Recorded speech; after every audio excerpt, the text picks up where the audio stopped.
because of Mm-hmm. the. Just let me know whenever we can talk about it as we get into. The theme song is playing. What theme song is it? Put up some Drake. Dude, no, that's copyright, bro. I'll get fucked if I Drake will come after me, bro. Drake will come after me. Well, you can't put songs on the show. Well, like, you can play specific songs. Could be getting some audio here, though. Yep, I see the audio registering. We're about to go live.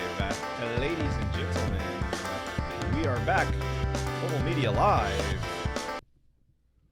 What's going on? Welcome back. We're live. We're ready to watch The Last Dance. We've got episode, let's see, I guess it's 5 and 6 coming on tonight. 6, yeah. 5 and 6.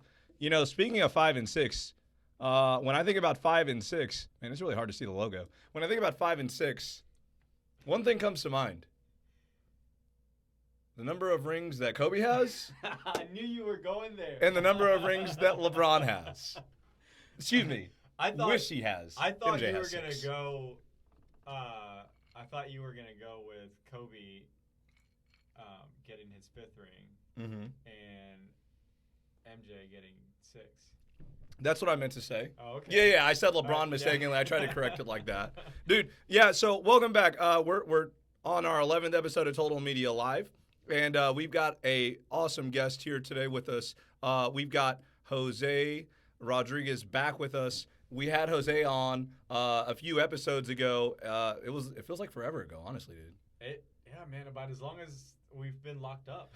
Jeez, 'Cause man. That was when it first started, right? Yeah, I mean, I think that was about when everybody literally started going into those lockdowns and those periods of time where, Right. you know, they weren't going out and things of that nature. I think the NBA had just gotten. Yeah, I think they just delayed the season, right? I think now they're talking about canceling it. Man, yeah, I don't know what they're gonna do with it. I've seen different things like they've talked about beginning in June and like playing through July and even maybe August, Yeah. and then restarting another season in December. I think all these professional sports, man, just go ahead. I mean, we need some entertainment, you know. So you would be a fan of like MMA doing some fights because they are scheduled to have some fights. For sure. I think they will. I don't think that all these professional sports can go a whole season without doing something. But I think what it's going to come down to, it's everything's going to be streamed, and they'll get their dollars from advertising, revenue, and they're going to get their money from us. So we'll probably end up paying for some of those streams. I think that's the way they're going to do it. But I'm not sure. I mean, I don't know. It's weird because I can't remember who I was talking. I was talking to my brother-in-law about college football, right? Mm-hmm. So what do you do about college football if universities open and then you get the students back on campus and then you have the football players back on campus? I got you. Yeah, just even if you put some sort of, for the teams, right, for the players, if you put some sort of rules, social distancing rules, where they can't go out or they can't be out in the public or whatever, because you think about it, if one player gets it, the whole entire team is vulnerable to getting it. I'm gonna just be real honest. In football, it's gonna spread way faster than it would a basketball team. Right. Yeah. Way faster. So even if students don't go back to campus and the players do, I mean, these are 18 to 22-year-olds, Yeah, what's interesting when you bring this up, man, like, I think that football would probably be one of the top ways that you could contract this virus. Yeah. If we were, like, legitimately, okay, so if one person gets sick, right? Right. Let's just assume that they participate in practice. So every drill that they participate in, every time they touch the football or a football that's being passed around, every time they hit somebody else, or their sweat gets on somebody, I mean, it would just be a easy way to spread it. So, I hadn't, honestly, when I'd been thinking about like sports coming back, I had been thinking, oh, well, if school's back, well, then football will be back. But in school you're not like getting sweaty and hitting each other and stuff like Right. that. You're not passing something around that everybody else is. So I don't know. Maybe we could see a world where we go back to school in college and high school, and there's still no sports. Yeah, I mean, I think there will be football, or that's just me being really optimistic because College? yeah, I think we will have it. Okay. I think we'll have a short season. Mhm. I think it'll be kind of mid fall. October, November, maybe we'll have a few games. Mhm. I think they're gonna try to gauge, what happened because the whole thing right now is like, yeah, we're going into the summer months Mhm. and we're gonna try to see how much we can contain this. And then, when the fall and the winter comes back around, we're supposed to get a second wave. That's kind of the predictions, right? Yeah. And then, With flu season, right? right, with flu season, and so it's going to make it way more difficult to, try to sort out like who has COVID and who has the flu. Yeah, I just don't think there's an incentive enough for college sports or college athletics to do that. If we're still in lockdown scenario where like schools are not back Yeah. or schools are barely back, I just feel like we're way more likely to see professional sports like the NFL. Yeah. Well, Well, imagine. I mean, do you let students back on campus too? I mean, when football starts, it's like fall semester. So do you let students back on campus? And Yeah. if not, if it's just players, right? Because the professional sports have taught. At least I've heard that they're willing to go ahead and have a season with just the players, right? No audiences. Yeah. How do you do that in college? I mean, think about like these Yeah. huge stadiums playing as a football player, like playing a game With in no an empty crowd. stadium. I mean, how weird is that? Yeah. And do you count the season at the end of the year? Like, do you Yeah. with everything that's going on? I mean, do you really like proclaim yourself champion with all of the? You know what I mean? I mean, yeah, It that's would kind be of. so weird. But I mean, I don't know. I feel like if Texas won it, you would definitely be claiming Oh, it. yeah, for sure. So, like, I think that's the answer to that one, you know? So, I mean, I would be claiming it if USC won it. We might not win another one for a while. Yeah. I don't know. Like, I think it's just, I can see a world where students are back on campus. Like, I legitimately can, where we're back in campus and we're just wearing protective stuff. Yeah. Like, that's legit. And we're always maintaining social distancing. And then on top of that, I could see a world where there's no athletics too, because that's the easiest way for it to get transmitted in the grand like hierarchy of like what is the biggest threat. Yeah. So, and if that's the case, then we would see professional sports, but we wouldn't see anything else. And I think that that's probably like, just to be real, when you think about the idea of professional sports, I think a lot of people lose track of this, dude. Like, I think that should be in a whole nother world. Yeah. Right? Like, if the professionals can do it, that makes sense because they're like, that's their job. Right. But, they're like- getting paid, and they can also Yeah. opt out to not play if they don't, Because they already have been paid too. Right. But when you look at college athletes, like, what do they have to gain by playing in an environment like this? Yeah. Sure, you could say, oh yeah, they're trying to make themselves ready for the pros. Well, I mean, that's a tough price to pay. Like, I might Yeah. get. So I don't know, man. Well, I mean, not just that, right? But some of us, and that's the whole like dynamic and the weird thing about this virus is that you and I could get it and we could be asymptomatic or we could have mild symptoms. But then if we go back to our parents' house, which these kids are still living with their parents, right? When they go on breaks and things like that. Yeah. So they go back home and their parents have some sort of underlying health issue and they get it. That I think it's the most concerning factor in my opinion is that not only you care for the players, but they're probably more susceptible to not experiencing major symptoms from this. But if they go and they give it to their parents or whatever, I think that the best thing, the safest thing is, I mean, can we go a year without college sports? I mean, are we gonna be that like? if there's professional devastated. sports, Right. I mean, we need something on TV. I get that. We Yeah. need something on TV, but that's just us being selfish, you know? I mean, speaking of something on TV, I mean, it could easily be a documentary like the one we're gonna watch live with everybody here in a few moments. I mean, The Last Dance. This is a great little bit of entertainment. But would you be watching this if sports were going on right now?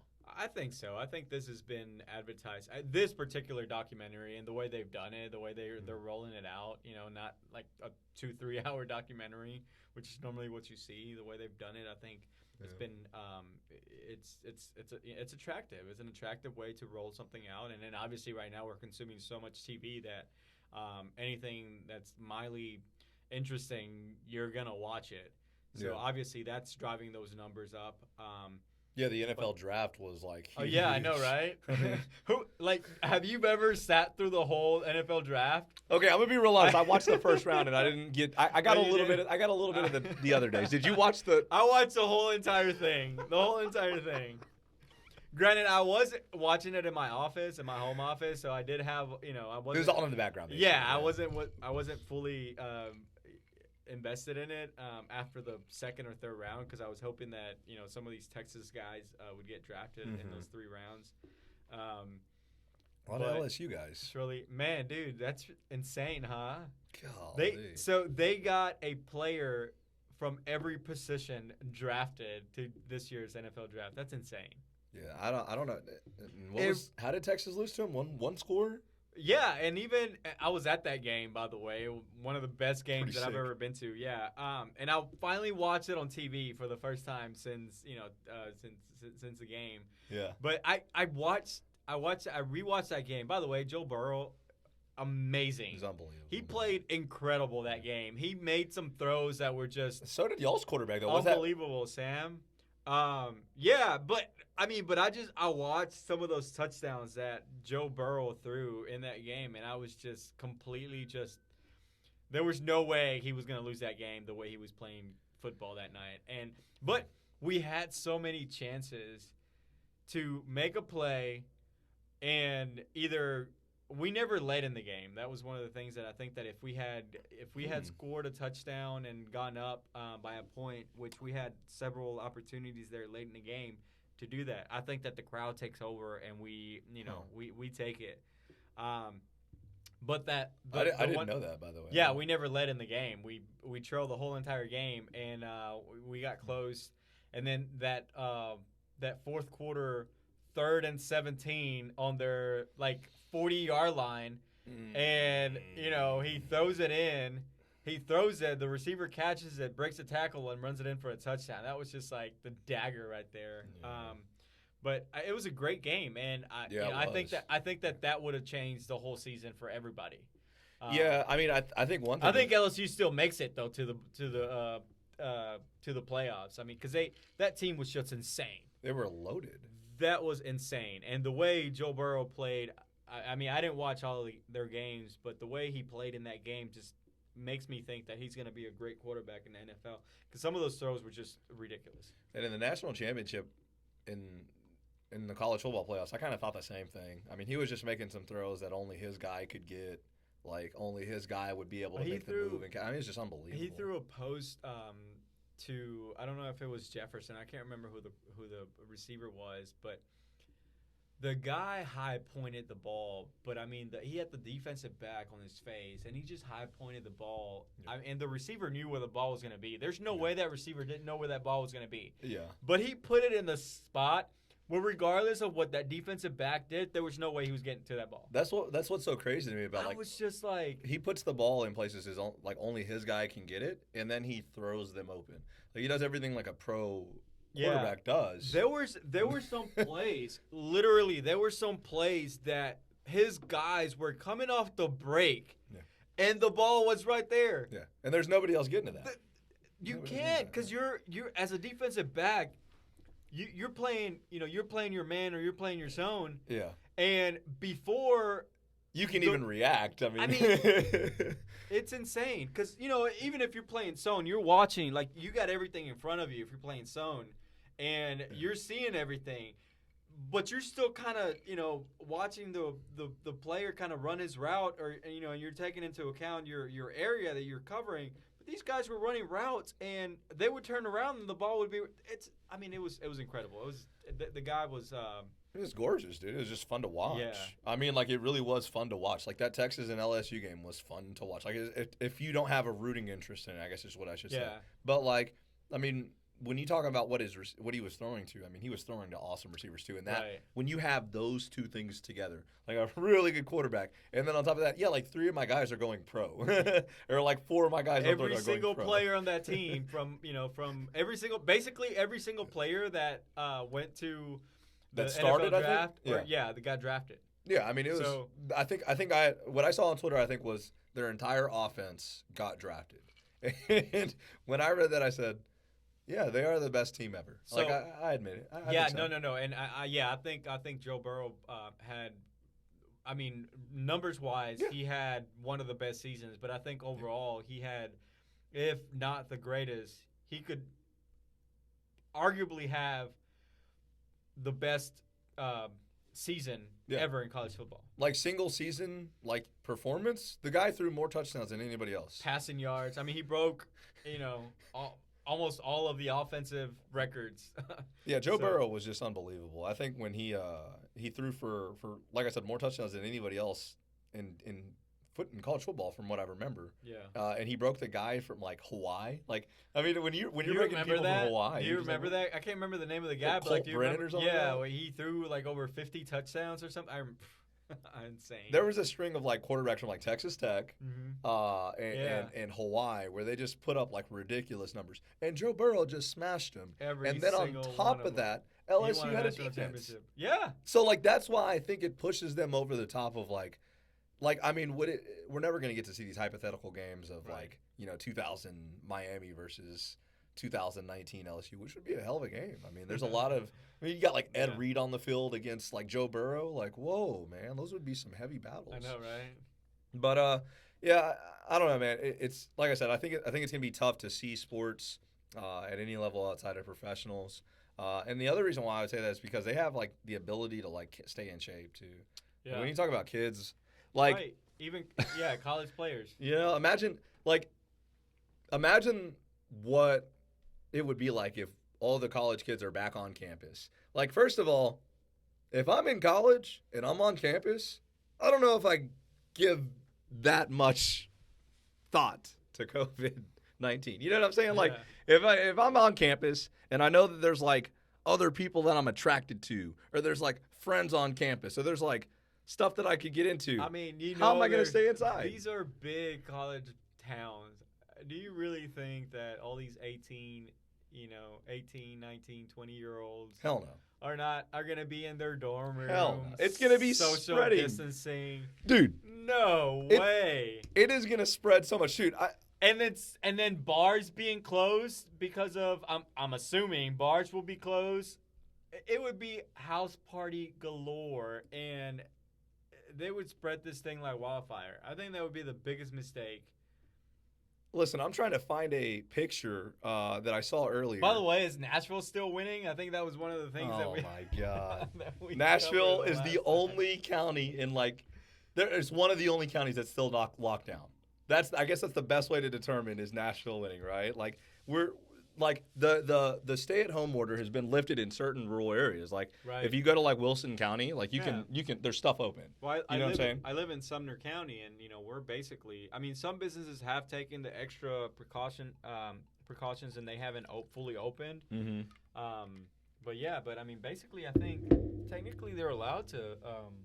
Like, I know restaurants, at least the people in phase 1. Are we still in phase 1? Yeah, technically, Davidson County is still in phase 1, and that's kind of why we're still under these like restrictions. But I mean, this is something that I saw on Reddit today. This is a picture of people out Old on Hickory? Percy. Was it Percy Priest or I Old don't Hickory? know. I think it might have been Percy Priest. I don't know, but I saw this, and I mean, I talked to people that went out on boats yesterday, so like. I know it's a thing, So I live close to the lake, and every time I go home, I drive by one of the drop-offs, and that thing is loaded. There's there's no parking. There's no empty parking spots. That's one of the things that really just frustrates me about this whole deal because, you're keeping people away from everything, but people are gonna figure out, or they're gonna want to go out and do things. Have you? So, I own a construction business. I tend to make trips to Home Depot and Lowe's quite often. Yeah. Those are some of the busiest places Right now? right now. Why? People are doing, Projects. yeah, doing projects stuff in at their home. house and things like that. Yeah. So, I mean, people are going to get out there and do something. You're not going to stay home all the time. No. So, right now, boat season's starting. What are you going to do? You have a boat. What are you going to do? I mean, I'm going to go out and social distance with my boat. Yeah.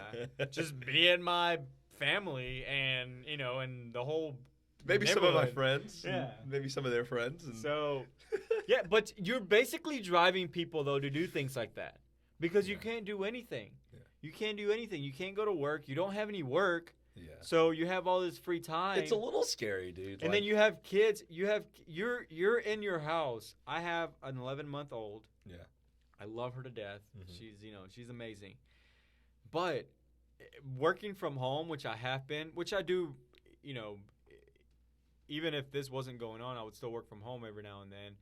But being at home every single day, she'll walk into my office or crawl into my office, get into my trash. Like it's a constant thing. So you're not really getting a lot done. And then my wife being home as well, and she takes the bulk of the time to watch her. But distractions galore all the time. Dogs going crazy. You go crazy. Everybody's going crazy. What do you want to do? You want to get out. Yeah, You have to. I think this is scary for a lot of reasons, man. Like I think this is one showing that like human beings cannot we can't stay in, man.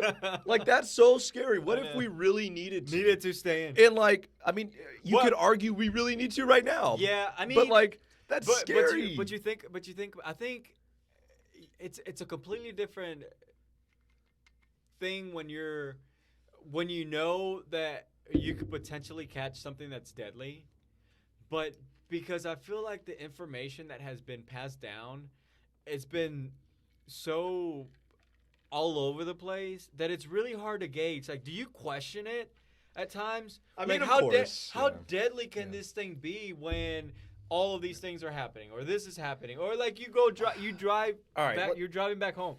Give me a second. You're driving back home and you're seeing all these people out on the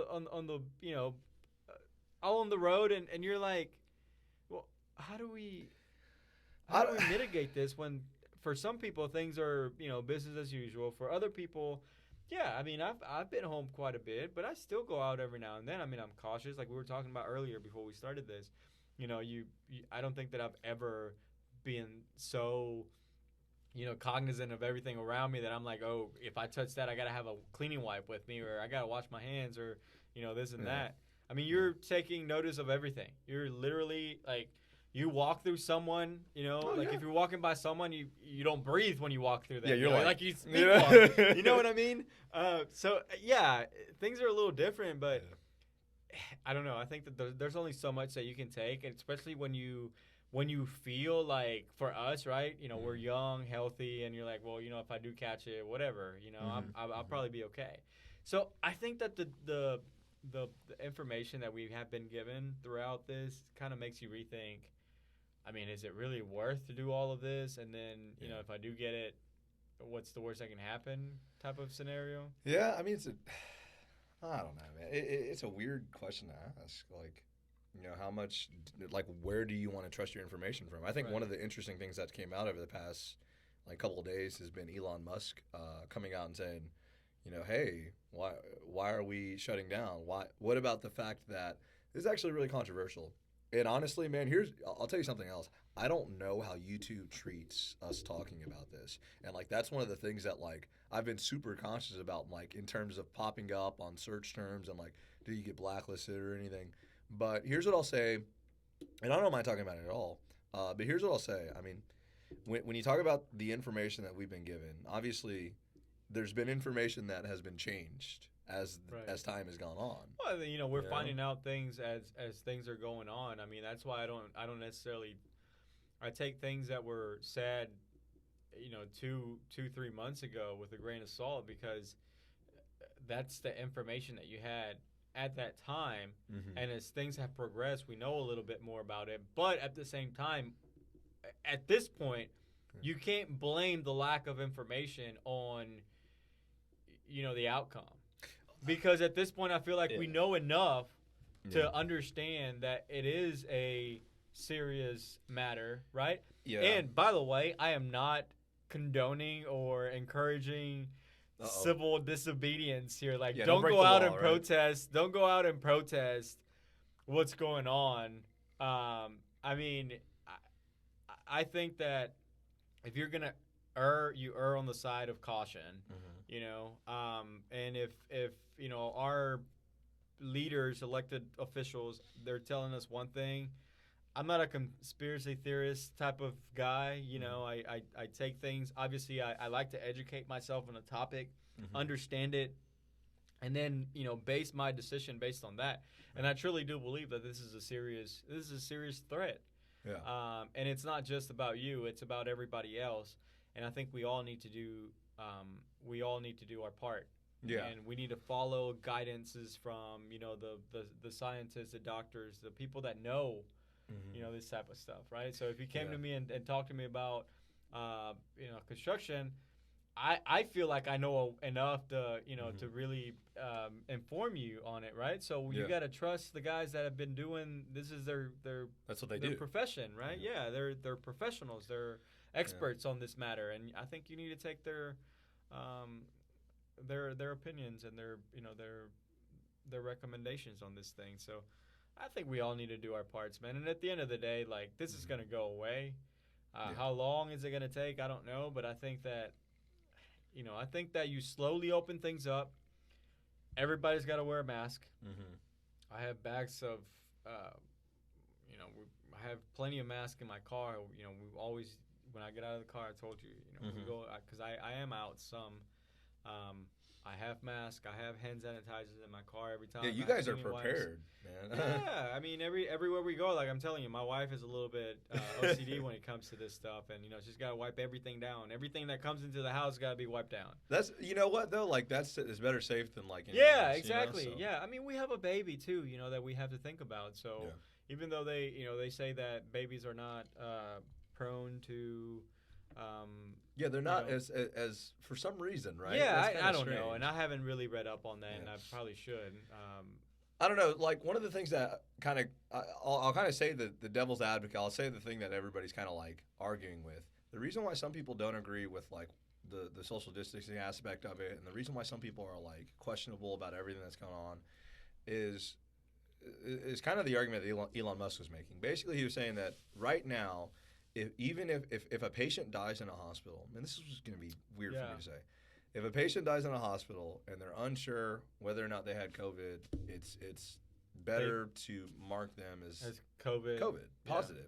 And so because of that, you've seen a lot of patients who have not been tested, right, but they maybe exhibited maybe one or a couple of the symptoms, and because of that, they're marked as a COVID. Yeah. And so that could be the reason why the United States has such higher numbers than everywhere else. I don't know how they come up with the numbers, to be honest with you, but I have heard and read that, where even states, and I don't know what the cost benefit is to states when they have a person die from COVID, and I think there is some sort of like dollar they get money, amount right? Or something. Yeah. And I don't know. I'm not gonna go too deep into that because honestly, I'm not as informed as I need to be able to talk about it. But it strikes me as odd that we're not hearing really about. And I've read articles on this. We're not really hearing about people dying from heart attacks and other health things, issues, right? Yeah, so it would make sense if nobody else is dying from anything else. They're just kind of being lumped into right, and I can see that. Yeah. I am not going to dive into it and make assumptions on that because honestly, I'm just not as informed as I should be to be able to talk on it. Yeah. But yeah, I can totally see why people will take a look at that and say, hey, what's going on here? Why are we getting these numbers?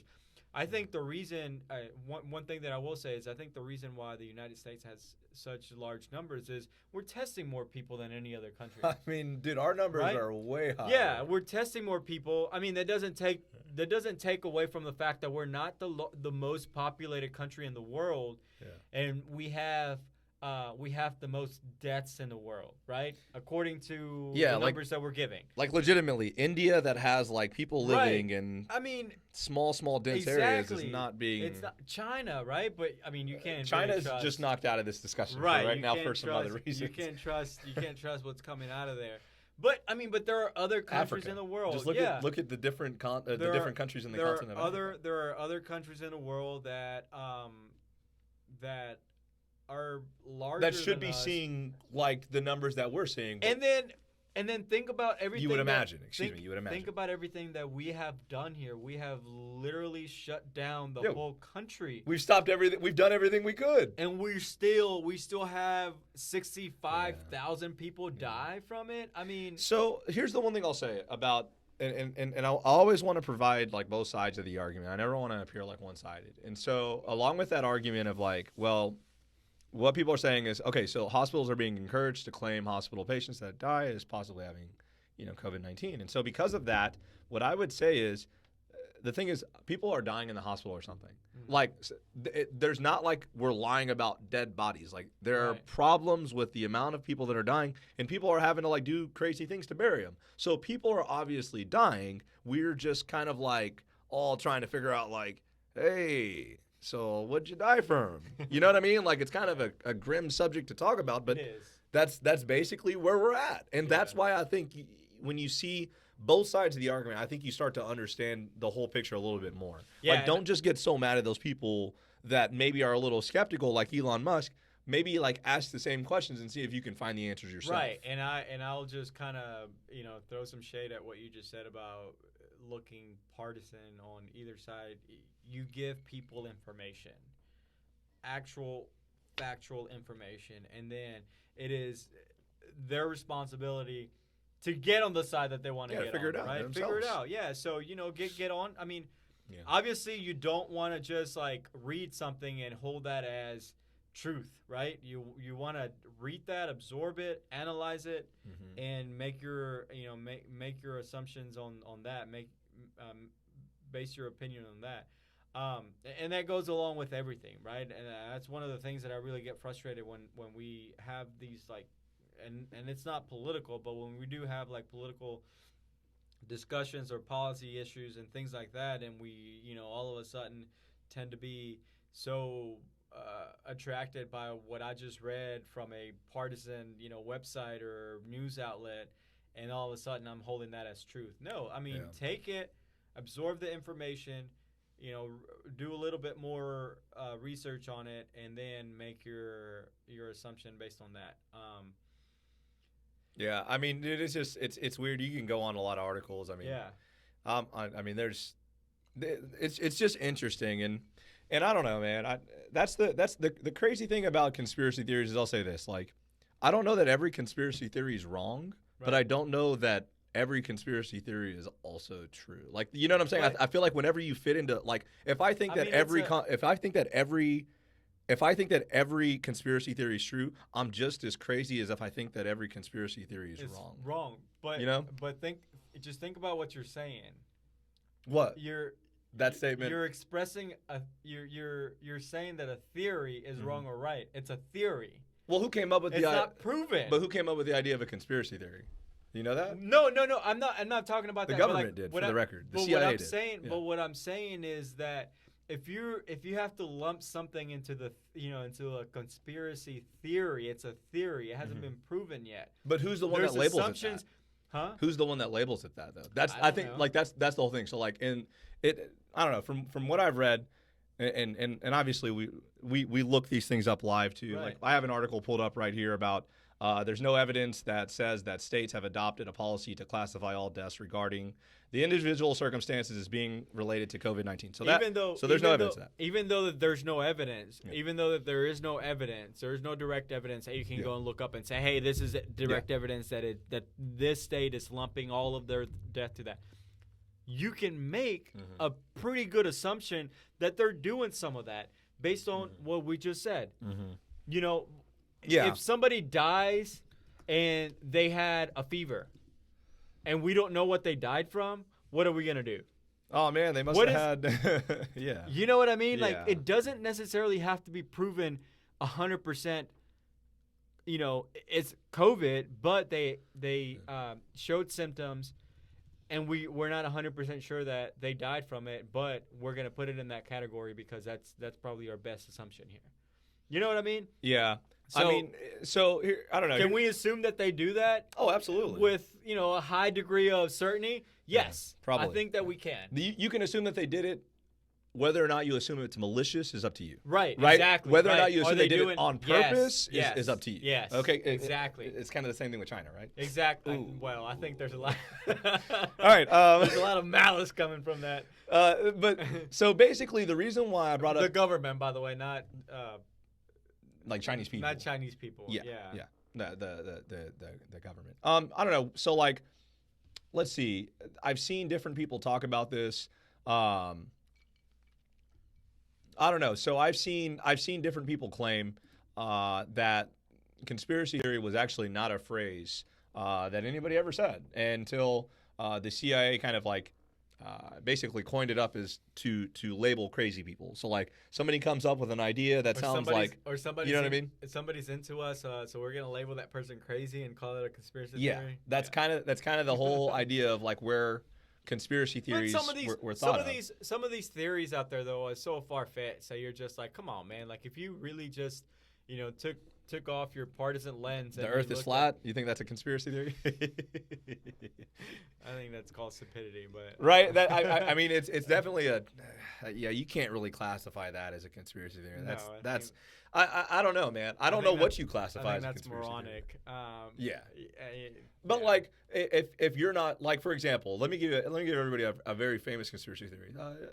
I mean, JFK, right? Like everybody's kind of like, oh, we really don't know 100% sure what happened. And the thing is, we'll probably never know. That's the crazy part. Right. But like, unless Donald Trump just comes out and like releases, which I don't think he's above it. You know, if he they already released aliens. I know. There you go. There's another conspiracy theory, right? I mean, have you seen that footage? Yeah, absolutely. Have you seen that footage? Yeah, it's crazy. I don't know what to say about that. Like the way that it moved in that video and the way that they were talking, like these are people that have been flying thousands of times, and they're like, "Oh shit, you see that?" Like, that would be me. Yeah. That would be me up in the air flying for the first time, reacting to anything. So, I don't know, man. Hey man, so let's talk about this stimulus check you got here in this beautiful, by the way, this is the most beautiful written letter I've read from Donald Trump. All right, so I'll go ahead and let everybody know. So this is hysterical. Basically, this afternoon, I decided to go check my mail and get out of the house.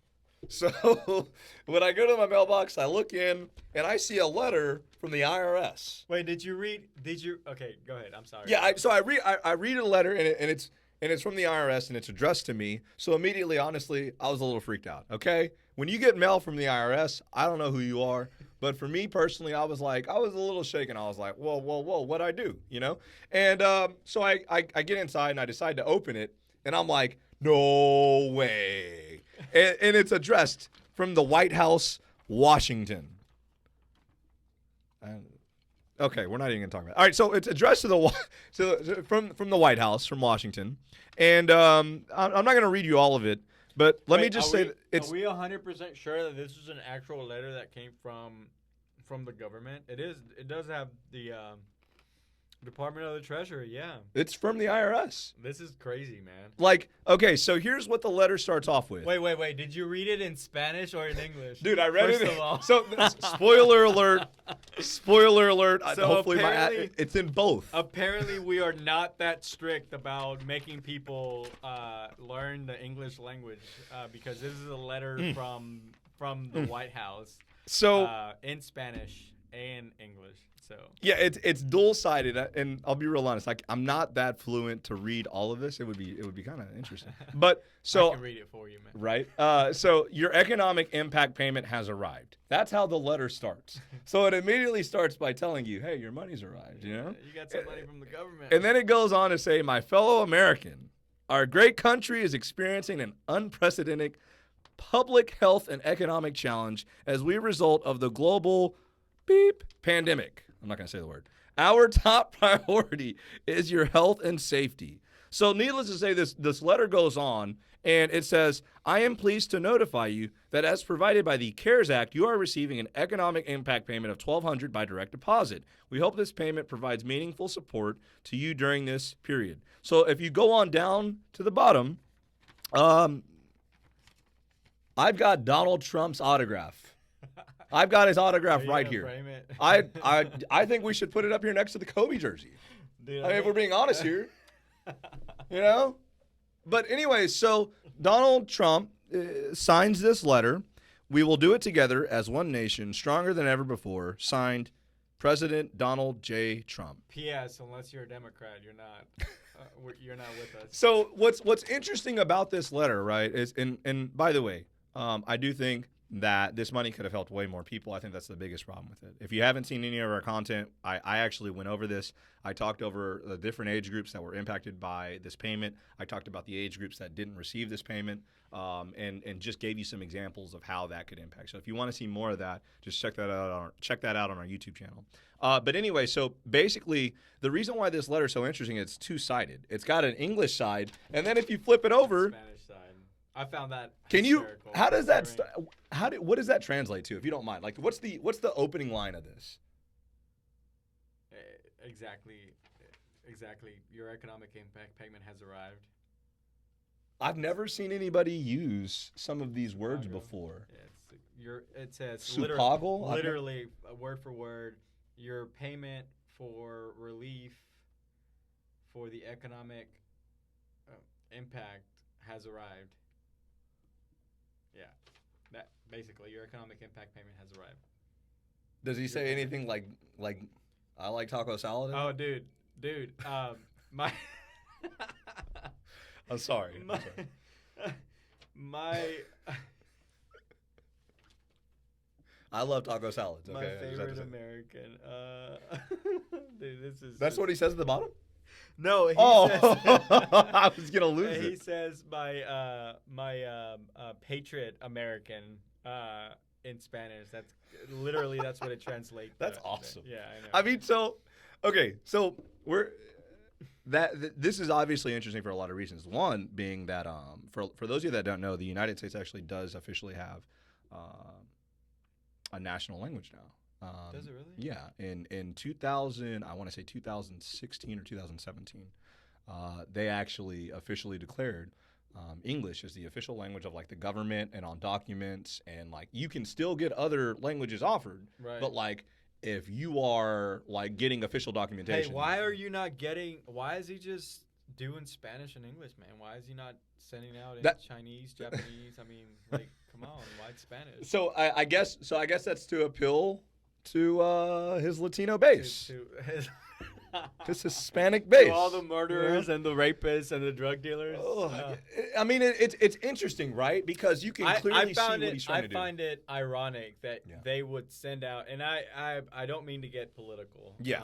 But I do find it ironic that they would send a letter, in English and Spanish, because we have heard for the past 4 years how, The crisis at the border Yeah, things, I'm not even gonna get into it, but they have yeah. made it a point. They have made it a point, to make it hard. explicitly call out let's be real, brown people.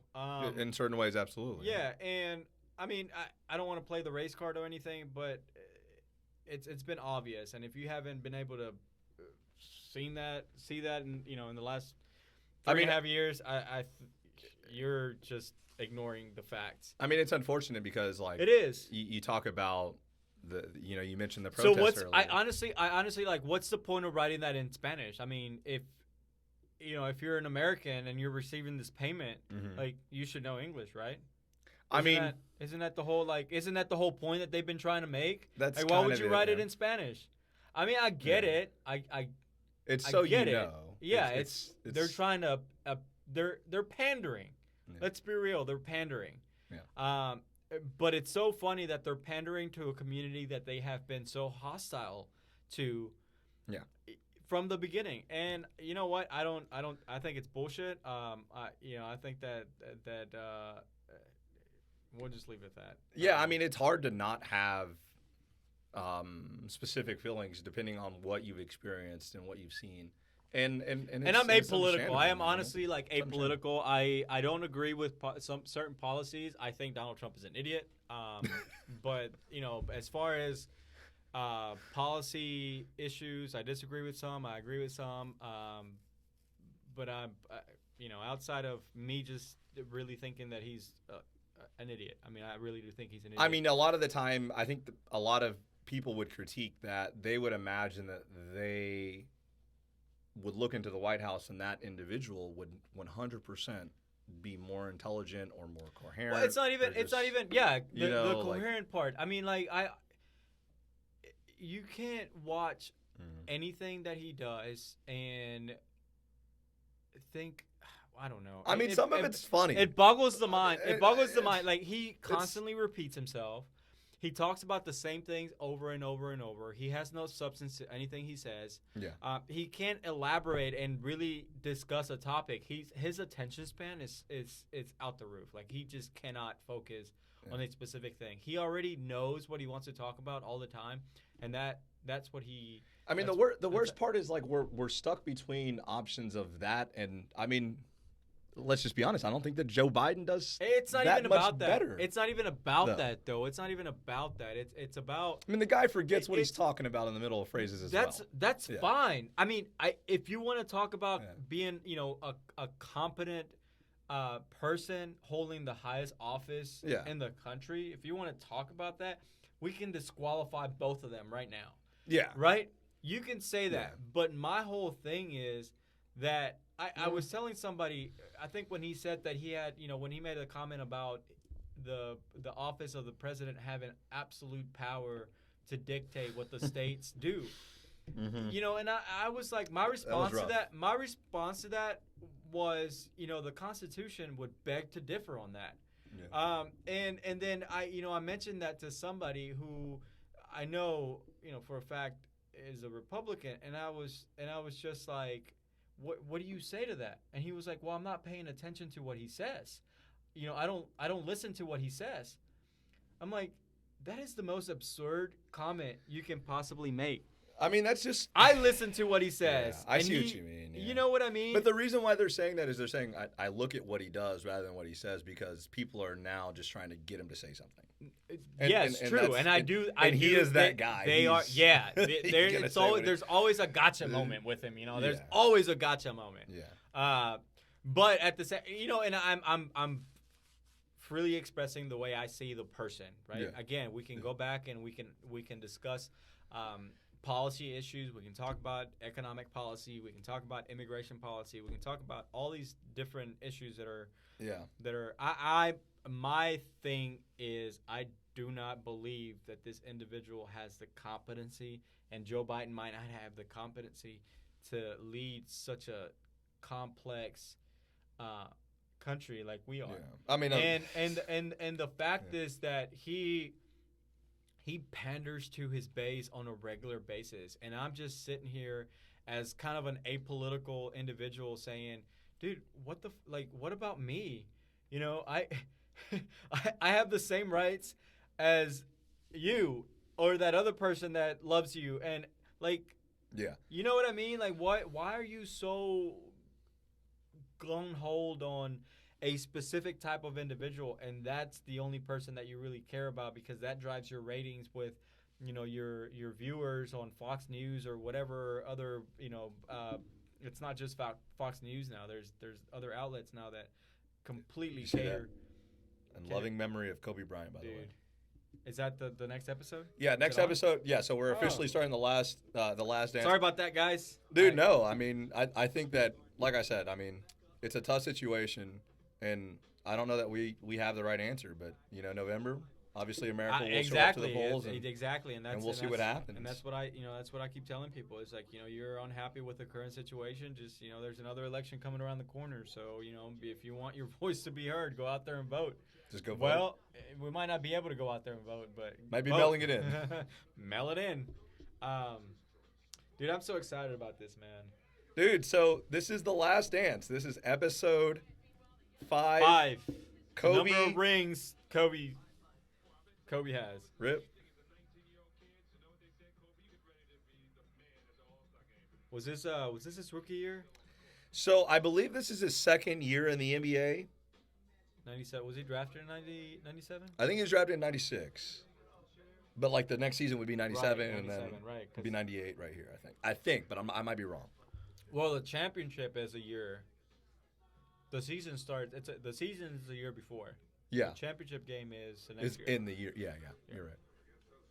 So if this is his second year, he was drafted in 96. Yeah, I think that's exactly it.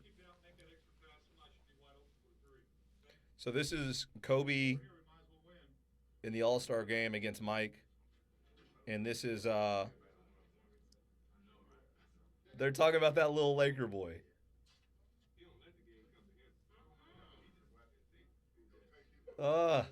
That's awesome. So as we're watching this, people said that this is when the series actually starts to get really good.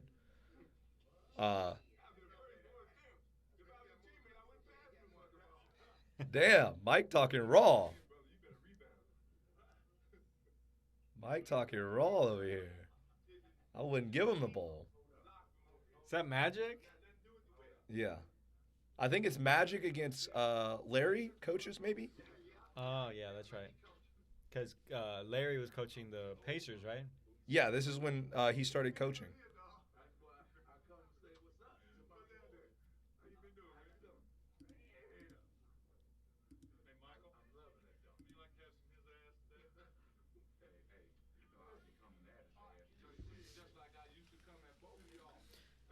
Dude, do you think about That's awesome. Do you think about the players in this era and how they compare to the players in Dude, I think about size all the time. Like the example is like Dennis Rodman was like 6'8", or he was like 6'8", 210.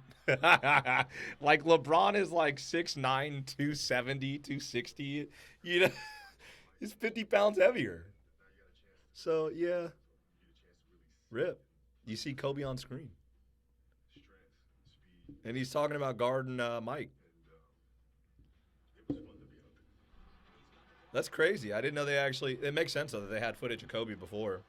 And of course Kobe catching an oop, throwing it back behind his head.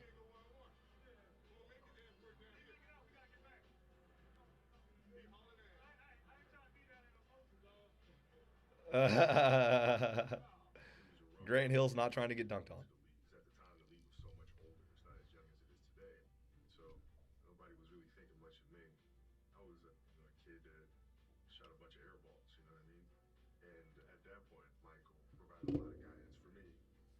Nobody was thinking about him. That's what he thinks, right? They're all there talking in the locker room about him. He gave me a great detailed answer. But on top of that, he said, if you ever need anything, give me a call. It's like my big brother. I truly hate having discussions about who would win one-on-one. I mean, Kobe would win, right? Kobe would win one-on-one with Mike, right? You beat Michael one-on-one, I feel like, what you get from me is from him. I don't get 5 championships. As you watch the first few episodes, So much and gave me so much great advice. does Mike's game look anything like Kobe's game to you? I saw so much Kobe. Exactly. Like Yeah. in my opinion, like you watch Kobe and Mike now, like you're just like, oh, I see it now. Yeah. Like, it just makes. But it makes total sense, right? Yeah. Because he literally mirrored his game I'll see you down the to road. Mike's. Oh, dude, like he literally like idolized him and Yeah. copied his game, man. That's what Mike used to say though. He said Mike used to talk about, yeah, Kobe would beat me 1-on-1 because that motherfucker stole all my moves. Like, I mean, you're just like, dude, that's funny as fuck.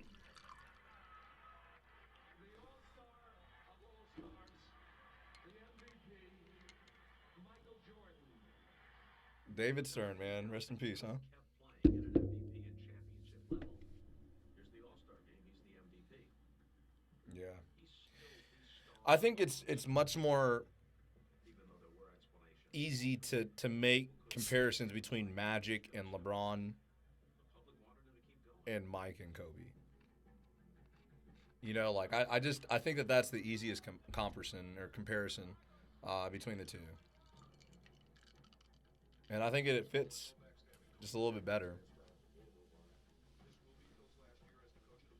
Because I mean, like, Magic was not a scorer, dude. Like, I mean, I know LeBron can. Like, LeBron can drop 40, 50 on you, Yeah. no problem.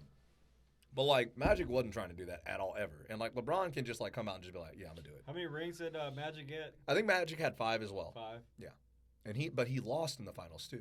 Like Right. like Mike's first ring, obviously. Well, if I you've mean, seen they were this. competing against probably arguably one of the best, Bird. teams, in the history of the NBA.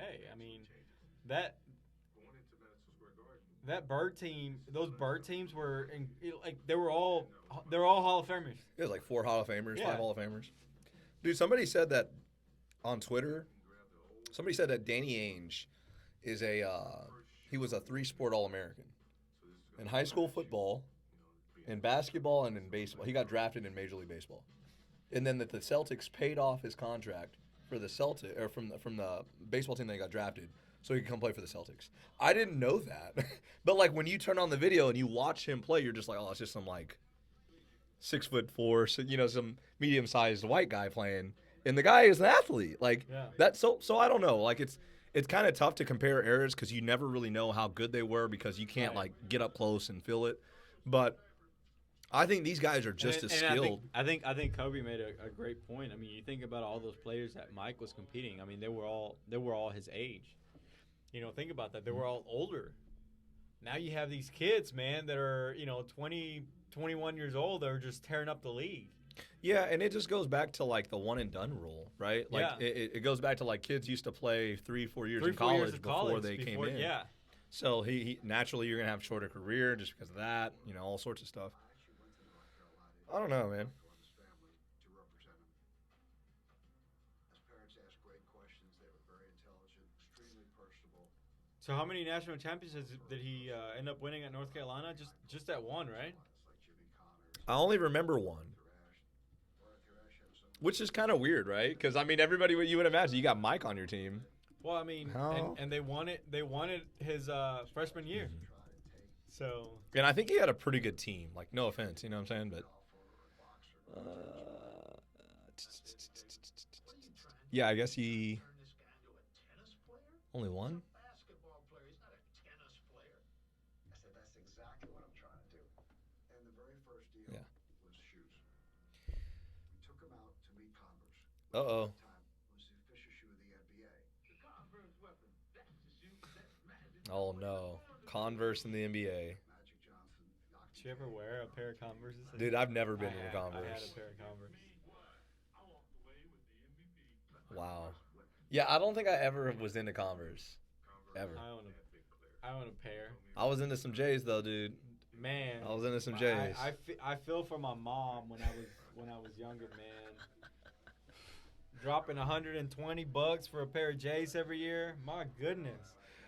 Hey man, but they look good and they're collector's items, you know. No, you wear them mugs out, dude. I would wear them out all the time. Got some J's. We just can't make a shoe work at this point in time.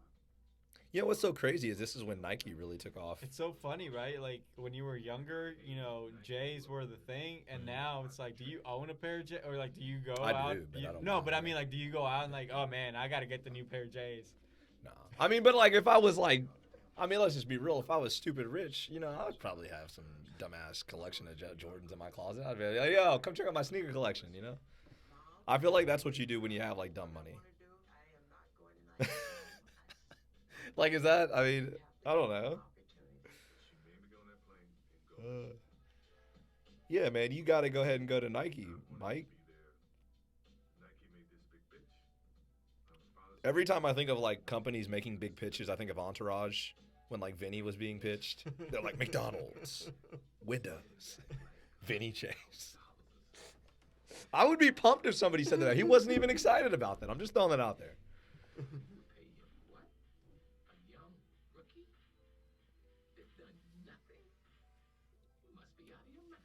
Did you not see him play in North Carolina? What are you talking about? Dude, how about Zion Williamson, though? He's the only guy that I can think that, and LeBron, obviously, is probably up there. But out of college, Zion Williamson is the only guy that I've seen with that kind of buzz. And that dude is actually phenomenal. Like, have you watched him in pros? No, I mean I watched him when he played. Yeah, I watched him when he played at Duke, but it's just Dude, look, I the first game that he came back, I watched it. I was just like, I'm gonna just watch it. he throws me off because he's So such a like big, dude. pudgy like body. You know what I mean? Big, dude. No, But but like, he plays like a freaking point guard. I mean, and he jumps out the gym, dude. Like, so the first game that I watch him play, the dude comes out and like his first 5 shots he hits. Like, it was the weirdest thing, dude. Like 3 threes and like a dunk and like a jump shot. But like the dude had like 13 points or something like that in like 2 minutes or something stupid. And it was just like, I'll be real honest with you. It was the first time that I've been excited to watch basketball in such a long time, dude. I was just like, oh my God, dude, this guy is electric. Like, anything that he does is just like, you know, and then he kept doing it. That was the crazy thing. Like, the dude was in the Rookie of the Year discussion, but he only played half the season, so, like, Yeah. you couldn't really do it. yeah. But, dude, Zion's up there too, man. I got mad respect for Zion after watching him. Nas. Justin Timberlake. Oh, yeah, man. Mm-hmm. It's so crazy. I mean, late '90s, man. That's what we were doing. That's what I was doing, Dude, early 90s. I mean, I wasn't saving money. I was just getting my parents to buy it. We didn't have money. I mean, I'm not. But I'm people would serious, buy man. Jordans, bro. Like, that's But, just the thing. I mean, you had to have it. She's got to have it. That's literally what it said. Well, And, like, yeah, the crazy thing is the history of Jordan goes back to the 80s. Because, like, the crazy-ass stories that you hear about Nike, about how, where they were being made, and in the factories and the stories of that, and then you would find out that kids were basically making them in some cases, but being paid, obviously. And when I say kids, maybe 18, 17-year-olds. And then, you know, kids would get them over here, and then some kids were getting robbed for them. Like, Jordans were such a big thing in culture.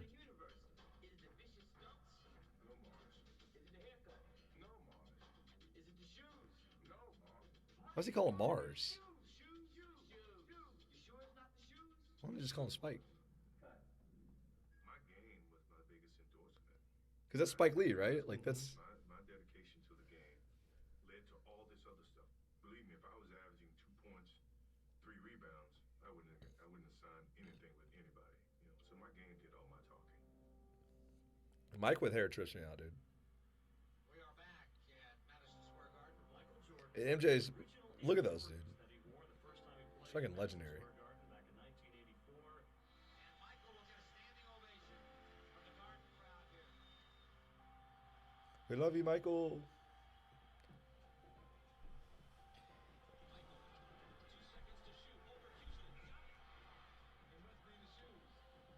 I mean, the dude is just cold, man. Like, it makes me appreciate him more, like, the fact that they did this. yeah. No, we touched on this a little bit before we started the podcast, but, it makes me appreciate Phil Jackson more. Yeah. Understanding what he did. I mean, Mike was good. He's always been good. Yeah. But he didn't win until Phil came into town.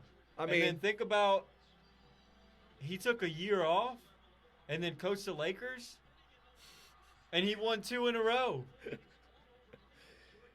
I mean, the dude won 8 championships in 10 years. Yeah, actually, when you think about it like that, that's actually something that's not talked about a lot. But yeah, the amount of championships that he won in 10 years. He won Yeah. 8 championships in 10 years. Yeah, that's crazy. Because he won it, 3 years, and then the Rockets, won it in 94, 95, and then the Bulls won it 96, 97, 98, Yeah.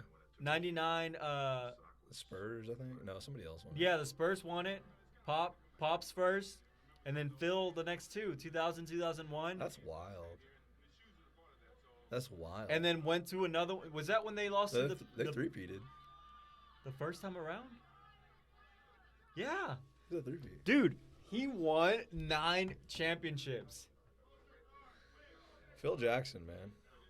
Honestly, you think about that and you put it into perspective, like what he did. And what's amazing to me is the way you look at the players that play for the Bulls.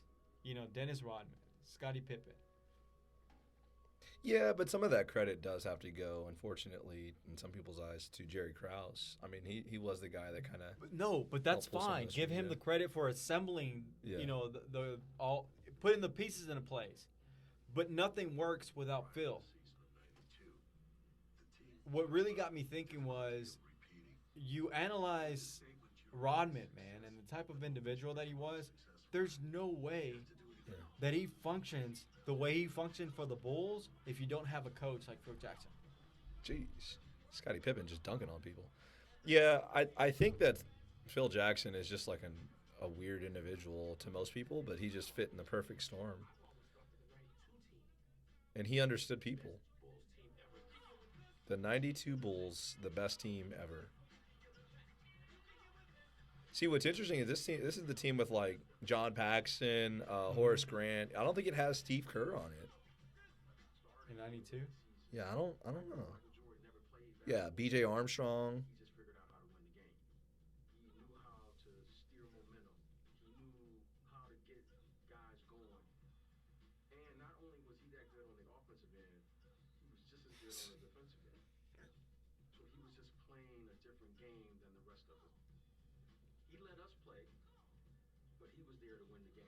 Yeah, you hear those stories about MJ talking trash to people while shooting free throws and closing his eyes, like betting $5,000 on it and stuff.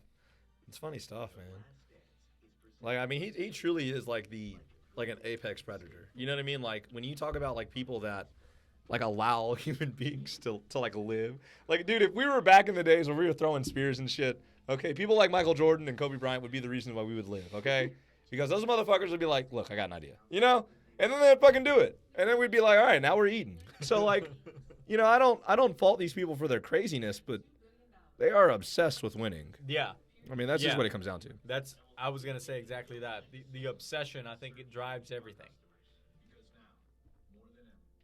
And then having Phil Jackson. I mean, Phil Jackson, in my opinion, is one of the greatest coaches ever because he understood people more than anything. Right. And Like- that's what I was talking about when I refer back to, what he did with Dennis Rodman. And when they show that piece, you look at what Dennis Rodman was going through and the type of individual that he was. Mm-hmm. You can't mix that dynamic with anybody else, I don't think. No. I mean, like, honestly. You look at what Phil was doing for the team and the way he approached coaching, which has always been more like, identifying individuals and how they work best and come up with a plan to like exploit their weaknesses and highlight their their abilities. I mean, it's crazy. And then not only was he able to do that, manage people well and put them in the best positions, in the best situations to win, he excelled at it. I mean, it didn't even hit me. I thought they won 2 and then they three-peated, but they won 3 with Shaq. And then Kobe won 2 on his own. Mm-hmm. So that means that Yeah, and 10 Phil years. won 90, 91, 92. No, 91, 92, 93. Not 94, 95. No, because the Rockets won that. The Rockets 96, won the 97, first. 98. With Elijah won 94, 95, and then 96, 97, 98. Yeah. Pop won 99, and then Phil won 3. So I guess maybe it's 11 years. Maybe it's 11 years, yeah. Nine championships in 11 years. I mean, it's nuts to think about. And like, dude, when I read like those Phil Jackson And think books, about how competitive the league was. So I mean, he was playing against, like, that's the thing that people don't get about Mike.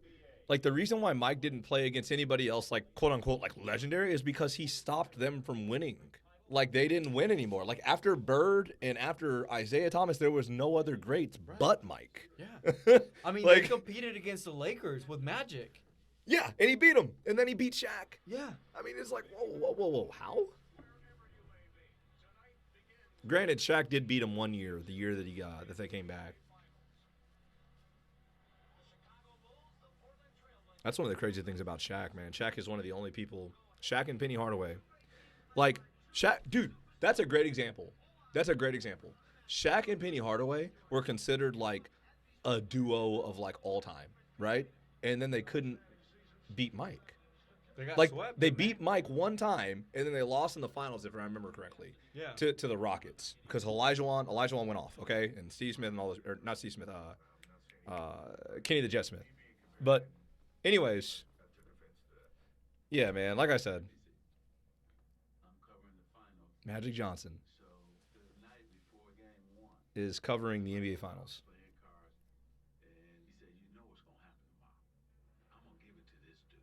And the thing is, like, this is Clyde Drexler. Like, a lot of people bag on this matchup with the Trailblazers. The Trailblazers have Clyde Drexler, and that's probably the only big name that most people would remember. And this is the Shrug game. Spoiler alert. This is a legendary moment. Legendary moment. Clyde Drexler was awesome, though.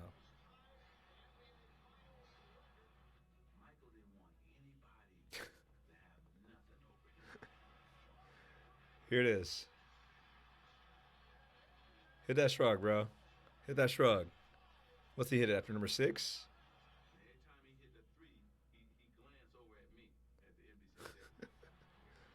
Uh-oh. Yep, here it is. I don't know what's going on. Mike is cold, dude. It's like I'm watching Kobe, man. It- His it- mannerisms, I mean, Kobe the way copied he him, play man. the game.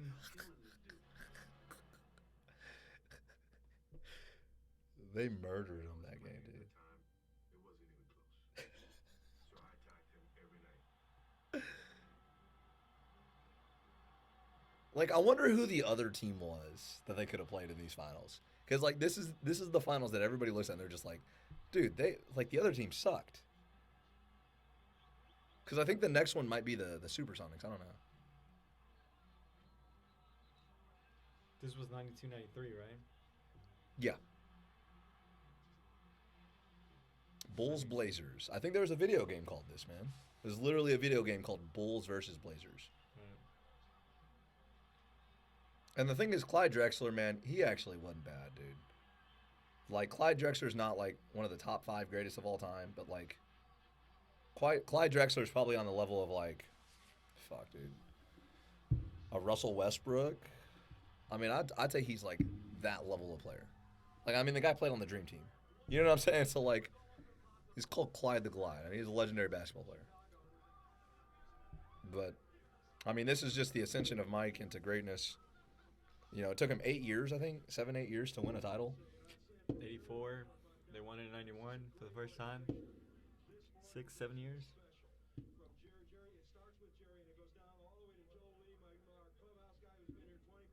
Jerry Krause. You remember the comparisons they were making to him in Space Jam? They were saying that it's like, golly, dude, that's terrible. And then you find out the guy's like dead. You're just like, oh, no, God. Smoking a cigar. You can't smoke it. It'll stunt your guard. That's funny. Coming off his second championship. Dude, I'm bringing cigars next time. Dude, one time, man. I have Cubans, dude, but I think they're old. They're old, bro. Like years old. Like you don't want to smoke those. Pros in the Olympics. It's the Dream Team coming up. Because 92 is the Dream Team year. So, you know what? I read on Twitter that Dwayne Wade is doing a documentary on the Redeem Team from 2008. Over 10 minutes in the Olympics, he's quitting. That's hilarious. They said that when he went to the Olympics, though, like he was like a god. They said like wherever they went, everybody knew Michael, no matter what. You know, it was like that's funny. United States basketball taking a beating in international play. The call went out for NBA help. I wonder who we lost. Oh yeah, we lost to the Soviets. 1992, for the first time, a Yeah, team that was of kinda rough. NBA players will defend America's Olympic pride. That was kind of rough. Before the 92 Olympics, Rod Thorne calls me and says, we would love for you to be on the Dream Team. The Dream Team. So who's all playing? He says, what does that mean? I say, who's all playing? Not Isaiah Thomas. What are you talking about? What are you thinking about? He's not going to be playing. Uh-oh. No Isaiah Thomas. Now, there has been Uh-oh. that your icy relationship I wonder why him and Isaiah like didn't like each other so much. I guess it's because they used to beat his ass.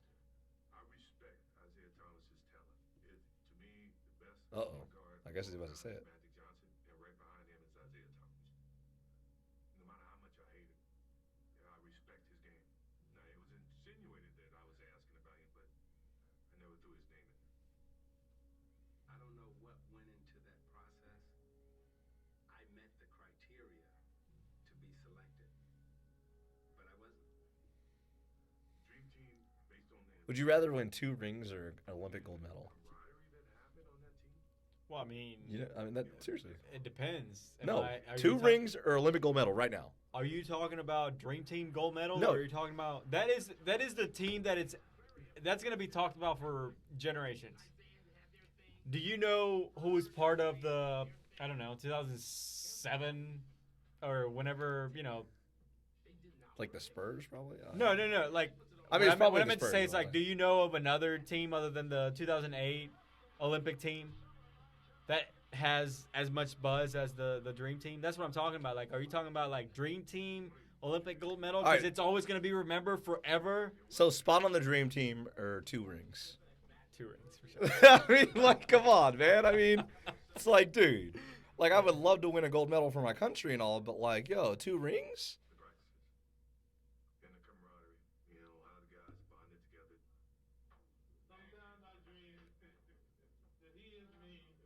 Charles Barkley. He didn't win a championship. Because of Mike. I guarantee you he would have traded Dream Team swap for 2 championships. Damn, yeah, he would have. Yeah, he would have. You know he's He tired came, of he hearing came that. to the Rockets a little too late, bro. That's what happened. Yeah, like his career was. I mean, but at the end of the day, it's always about the fact that Mike was in the league. If he would have played 10 years after or 10 years before, dude would have probably won a ring. Well, I mean, Elijah won 2 with the Rockets after Mike left. Yeah, So- then none again. And that was it. It's like legitimate. Okay, I wasn't playing. Okay, you can win. Like, damn, dude, that's a lock on the game. Like, I think the difference between LeBron and Mike is almost that.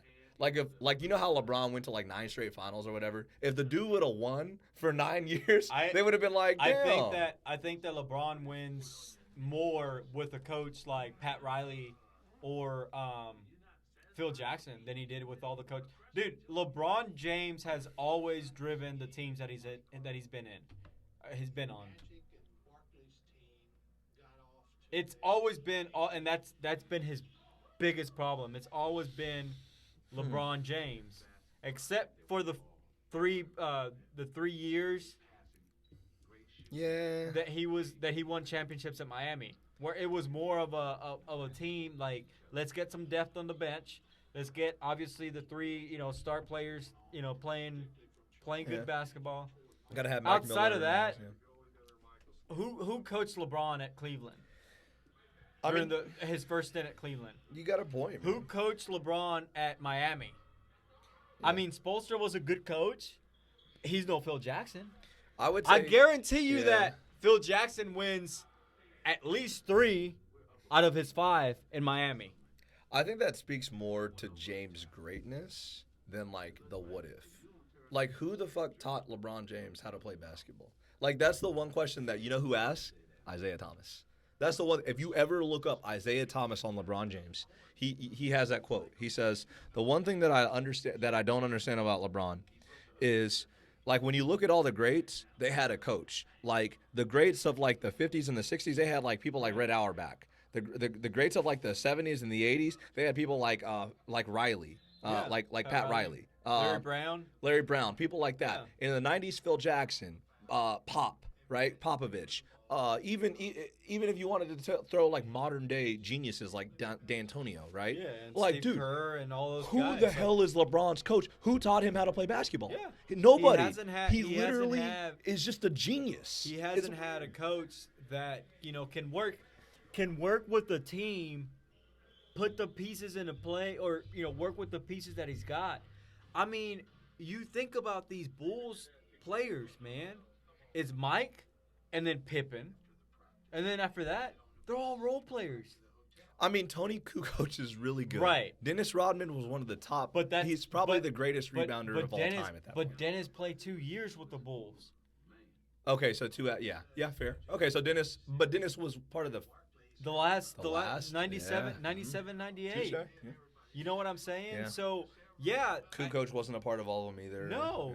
Yeah, I mean, And even before that, the thing that gets me is, when did Mike win his first ring? The second year. with Scotty and Phil and all. The second year that Phil was there. And what did they do the year before that? They choked.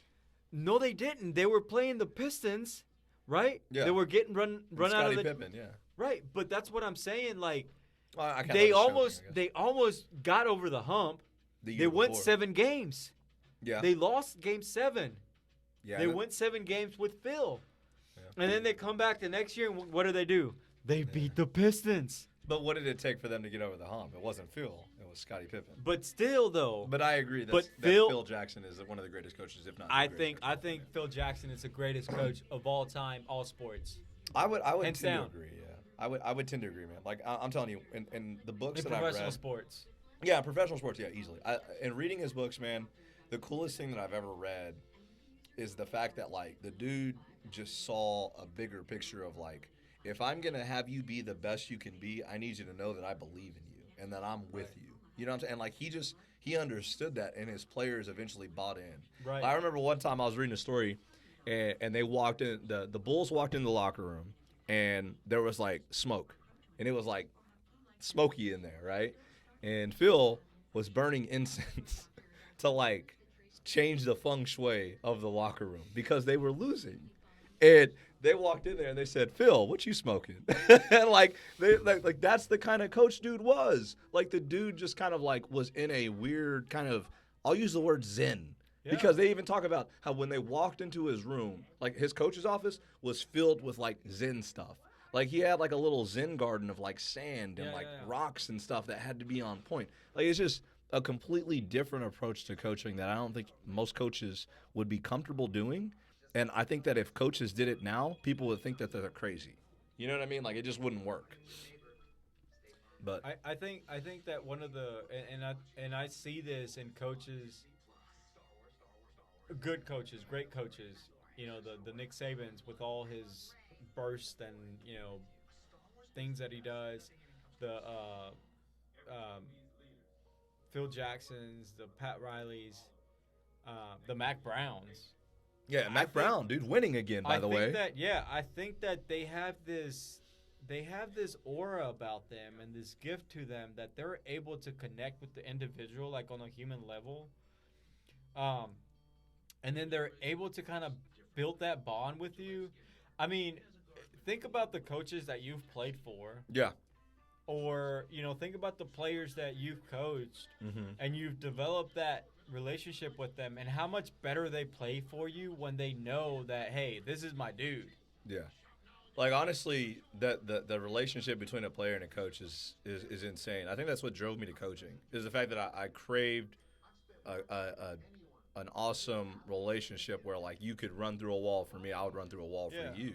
And when you get players that are playing for something other than themselves, is different. Like that's and dude, what's so crazy is Phil Jackson. Like that's one of the things he talked about. Well, I mean, when he You know? when he implemented the triangle defense, right? I mean the triangle offense, right? And then Mike was like, I hated Phil Jackson because he was taking the ball away from me, Yeah.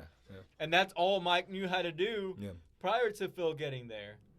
So he got everybody involved, and they were better for it. They finally got over the hump because of that. And a lot of people will say that like the triangle. Here's Tony Kukoc. There he is. About time they finally get this guy in here. By the way, in the Olympics they destroy Kukoc. Spoiler alert. So Croatia, who was like a former like Soviet nation that gets independence in the early I '90s, think they're and like all of a sudden, they're what is it? Serbia. They were Serbia, Montenegro at one point. Now they're something else. I don't know. Yeah. so basically Tony Kukoc is this international star, and if you know the backstory behind this, Mike, Scottie Pippen, and all the guys on the Bulls have an idea that Jerry Krause is thinking about trying to get this guy on the team because they drafted him. Yeah, here he is talking about it. And Jerry Krause loved Tony Kukoc. So when they go to the Olympics, Mike and Scotty are on the same team, obviously, and they're like, "Yo, we're gonna find this guy and we're gonna find out what he's about. we're gonna put him to the test." So when the U.S. matches up with Croatia here, it is a gigantic deal. Yeah. So here's Croatia and Slovenia splitting because of the Civil War, and this is all going back to like the 1990s and a little bit of the Cold War ending. Tony Kukoc is arguably the original Dirk Nowitzki. He's the original Dirk. You know what I mean? You know, people would say without Kukoc, there would be no Dirk. There would be no, Matthew Dellavedova. I don't know. There would be no Luka Doncic, Ricky Rubio. Oh, yeah, he loved him, man. That's what made him mad.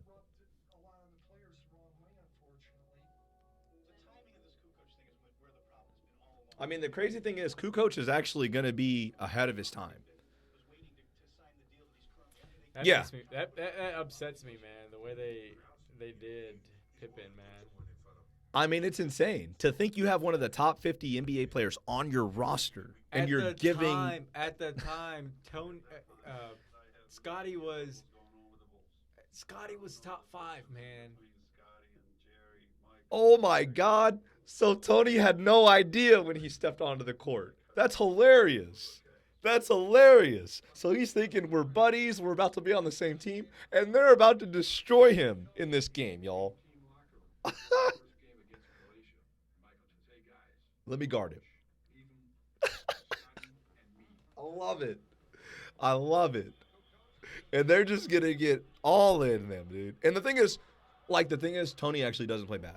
That's the whole thing. Like, Tony gets worked for a little bit, but Tony Kukoc doesn't play terrible.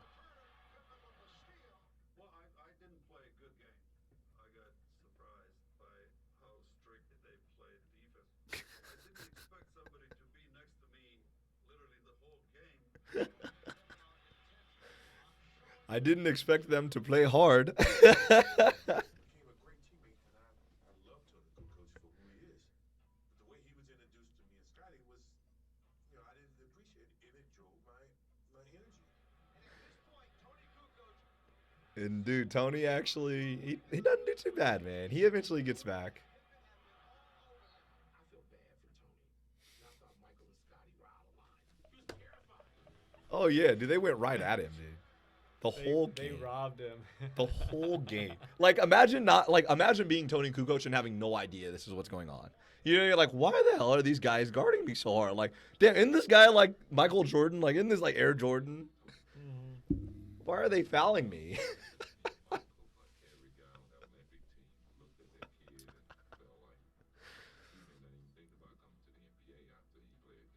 Oh. And that was the whole point of it. It was to get back at Jerry Krause through taking it out on this guy. I mean, it's literally like I'm talking before the fucking commentator is giving us the info here. But they went right at him this entire game. It's great. It's well documented, man. You can read about this. Phil Jackson talks about it. A lot of people talk about it. I know Scotty was a little pissed about all the surrounding Kukoc, and he proved today that if they're gonna give anybody Oh, Chuck. money, it's gonna be him.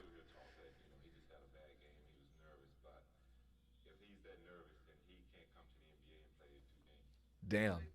Scottie Pippen just coming at him. See a reason why would they try to take it of me? They don't know. That's, They were pissed. They were pissed at the situation, bro. I feel like that's such, like, no offense, but, like, that's typical, like, European American affairs. Right. I don't know why they're so upset at me. Like, no offense. I know we have listeners in Europe. But, well, ironically, dude, one of our listeners, really cool, plays trading card games, and it was like, yeah, I'm a French basketball NBA fan.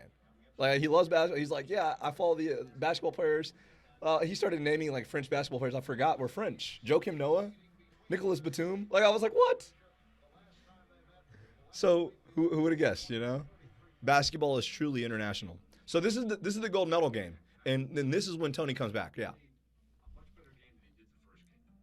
Yeah, like Tony doesn't do bad here, man. He gives it to him.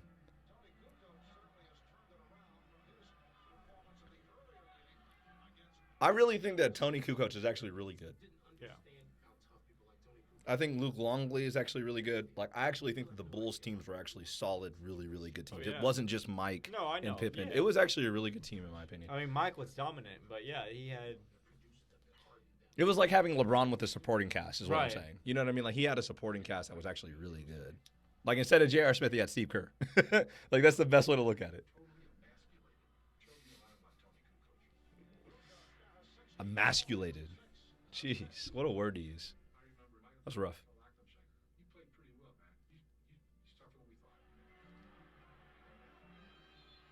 They beat him by 32. Yeah, he played pretty well. That's hilarious. Team won the 92 Olympics. And then Michael decided that he didn't want to display the Reebok logo that was on his uniform. Oh, he taped something over it? I don't remember this. Michael Jordan did come to the 92 Olympics with an innocent desire to recapture his pure love of sport. But money quickly complicated the sentimental journey. Uh-oh. Reebok had spent millions to outfit the teams in Barcelona and expected all U.S. athletes to display its logo. Oh, Especially man. the high-profile Oof. team. I ain't wearing Reebok. I'm Mike.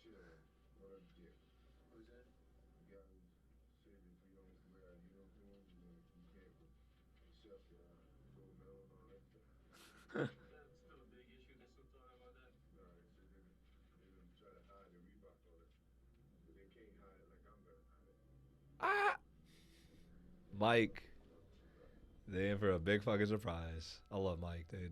Michael was so singular in his competitive drive, and a drive that Yeah, it's not like Mike had an allegiance to something. Like, Mike was just about doing what he thought was right and being competitive all the time.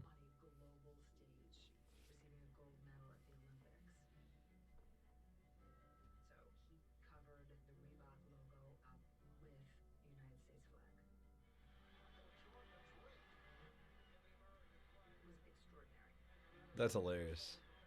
He covers the Reebok logo with an American flag.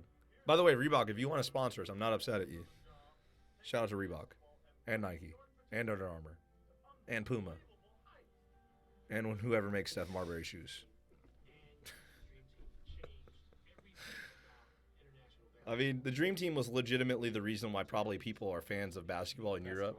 Yeah. You know what I mean? Like, that's legitimately where it started.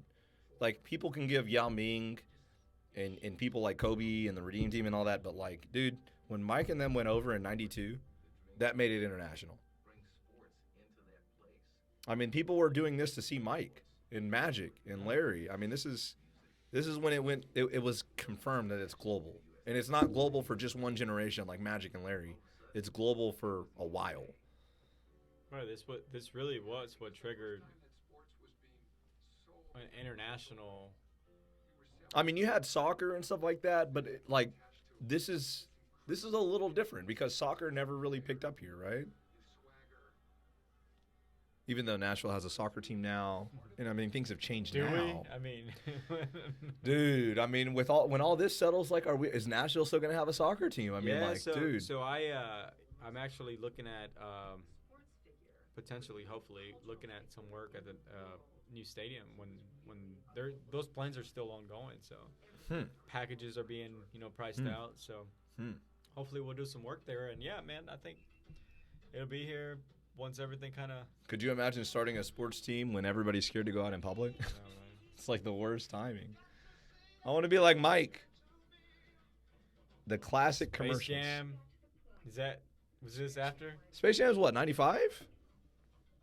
Is that when he was on his sabbatical? Yeah, it's because remember Space Jam? In Space Jam, there's a scene where they're watching highlights of him playing Right. baseball. Baseball. And the guy, and I think it's Stuart Scott who says, forget a baseball bat, get this guy a tennis racket. I die every time I watch that.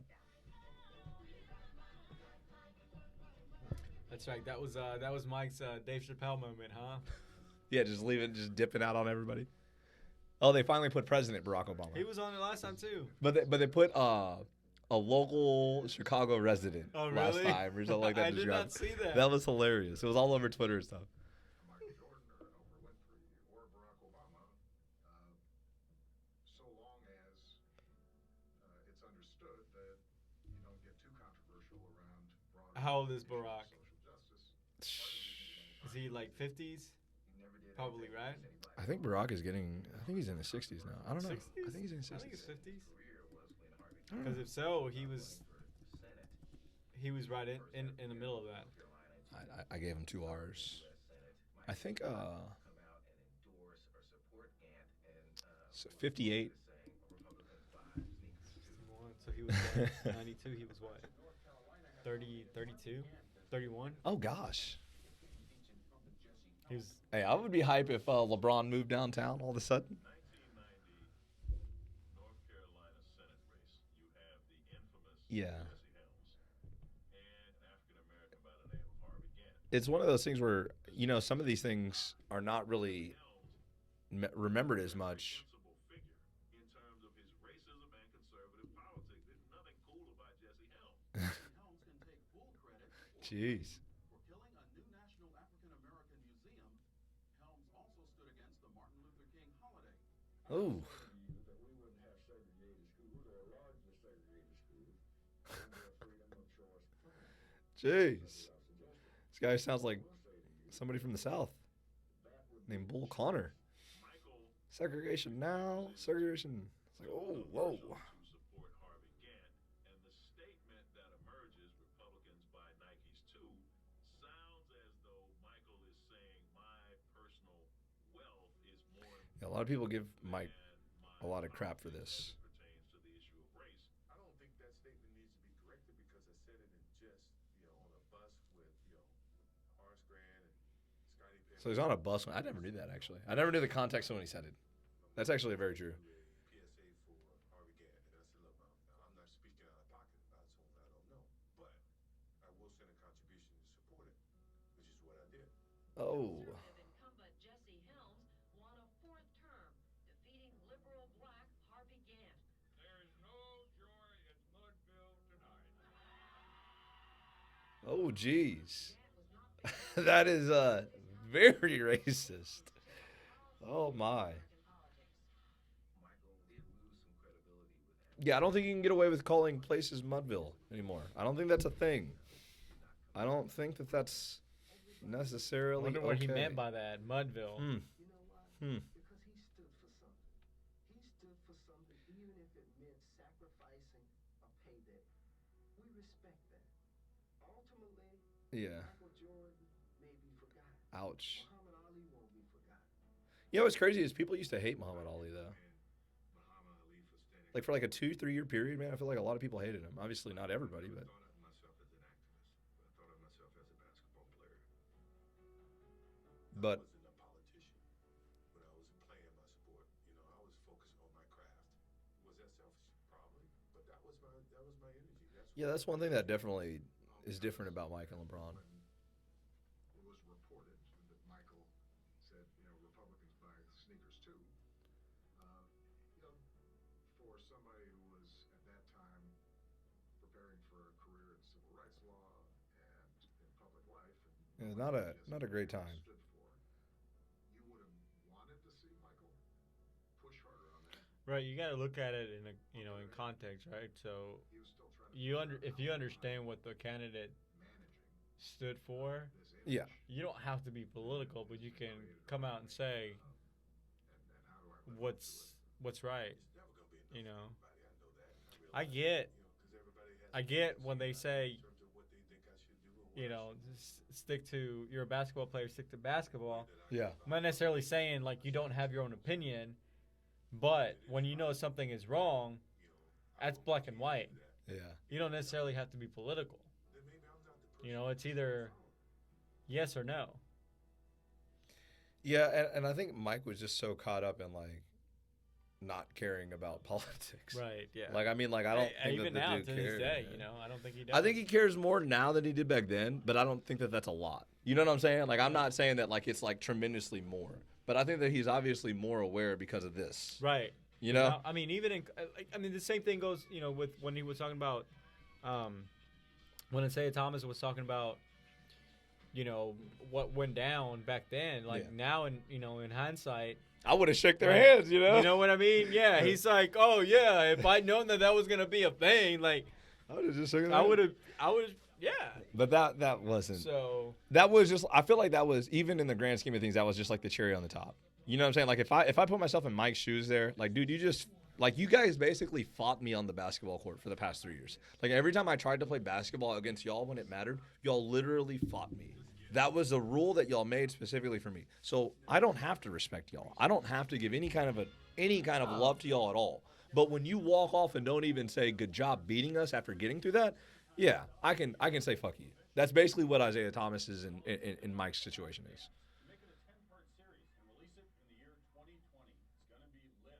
You don't even know what that means yet. While I'm making predictions, jeans will get extra tight. There'll be a thing called a butt fumble, and this clip will be used to promote the documentary in a State Farm commercial. Yeah, that's all What? fake, right? That's a deep fake, no doubt. What a deep fake.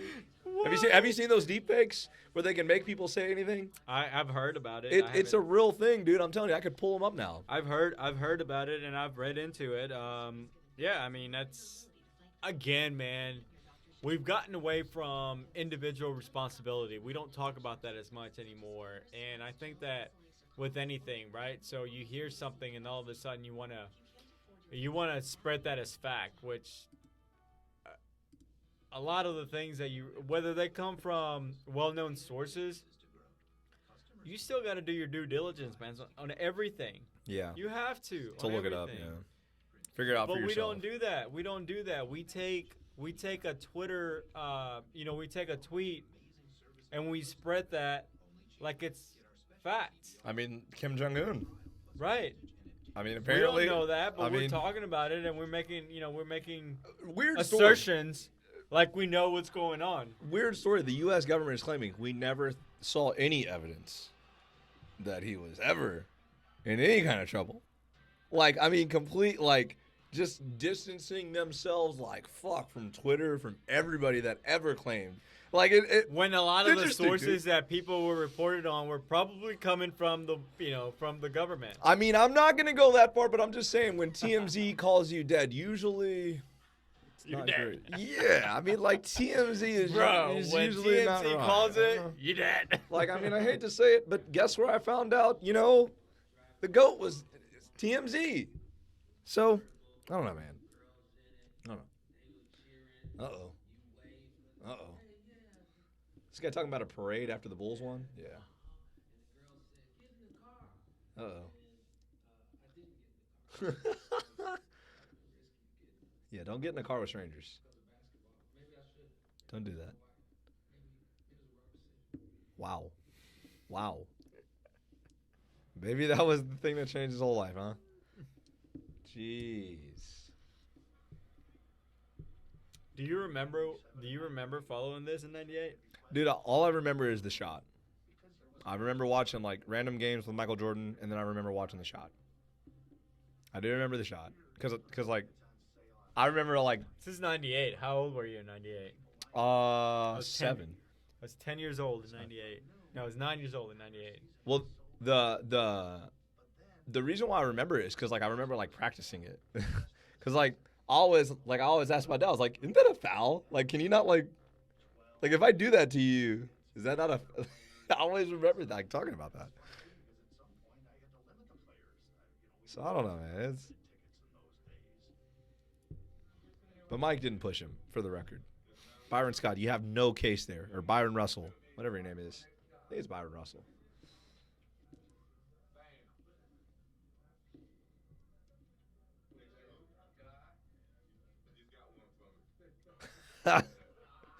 Mike is so cocky, dude.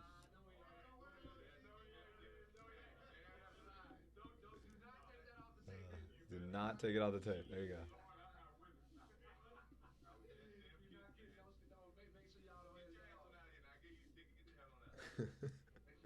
Who is that? I don't even know who that is.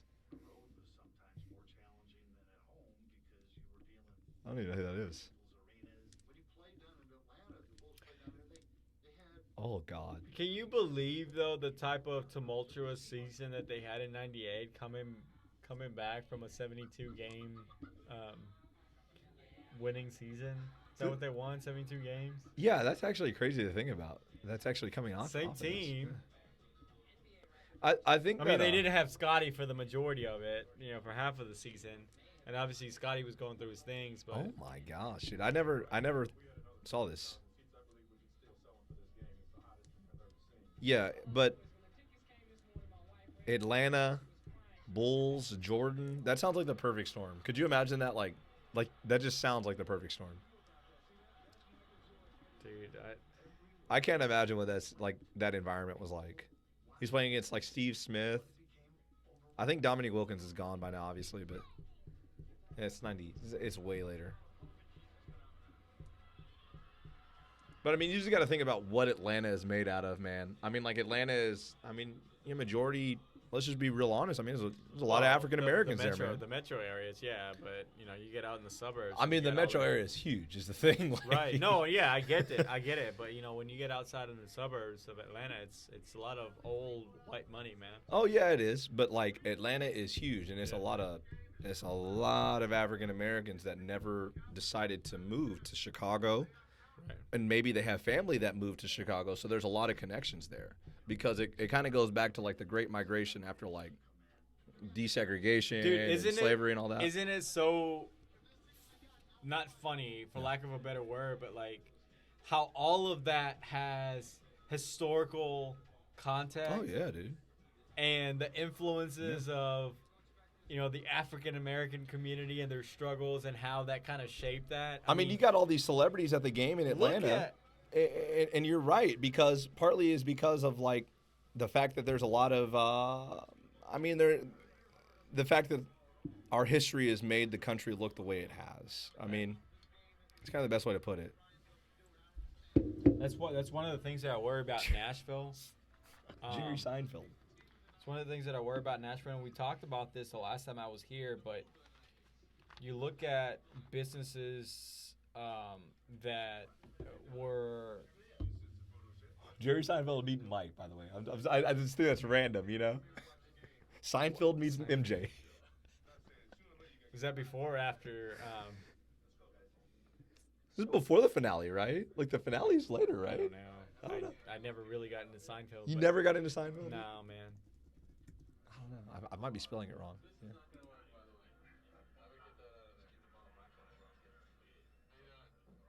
Oh! Right around the same time. Seinfeld and MJ ending at the same time.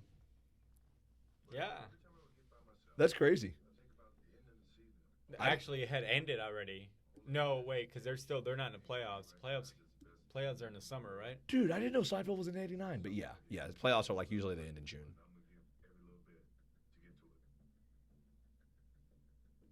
Yeah, man, I don't know, man. It's weird to see. I'll tell you the crazy thing. We are wrapping up the first episode of The Last Dance, and I know that Jose wants to go ahead and make sure that he gets back. But, guys, thank you guys so much for tuning in to our live watch of The Last Dance, as well as our 11th episode of Total Media Live with Jose Rodriguez.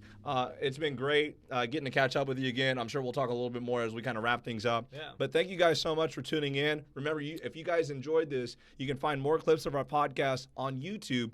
Look up eMusk Media or Total Media Live, and you will find all of our podcast clips as well as all of our live podcasts on video form. If you ever want to watch us live, we air Saturdays at 4:30 Central Standard Time. But thank you guys so much for listening, whether you're on SoundCloud, Spotify, Apple Podcasts, Google Play, Stitcher, TuneIn. We appreciate you guys tuning in. Enjoy the rest of The Last Dance. We will be talking more about it as we come back next week. Thank you guys for listening. Time. Holler.